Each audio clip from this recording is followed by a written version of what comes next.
Nsuhuje abantu bose barangije 2017 Senior 6. Iyo poromosiyo yahuye n'akaga ku bantu babashije kujya hanze.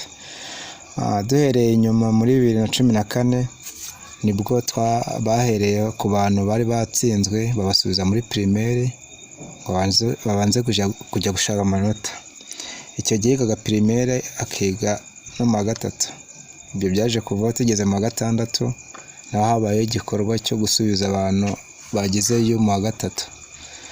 Ibyo byarabaye, bamwe baratakama muzi uko byagenze, biza kurangira tugeze ngo turakoze Senior 6. Tugeze hanze nabwo kubabashije wenda gukomeza bo sinzi, ndavugira ku bantu batabashije gukomeza kaminuza.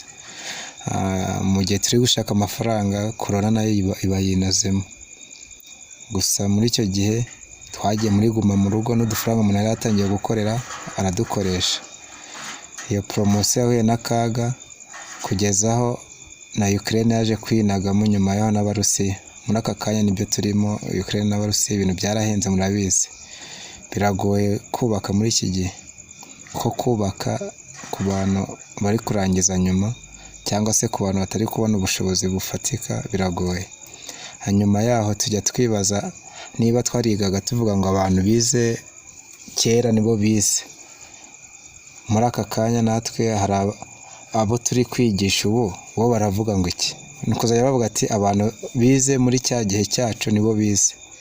Bitewe n'icyo bumenyi twahawe muri ya minsi igoranye nibwo turi kubahereza. Ubwo nabo abo bazigisha bizitwa ngo iki? Bazajya bavuga ati abize nibo bize kera. Gutyo icyo kintu ni ukukiga, kuko imyigire ubona uko igenda kuri bamwe bitewe n'ibihe tugenda duhura nabyo bigoye, imyigire igenda isubira inyuma.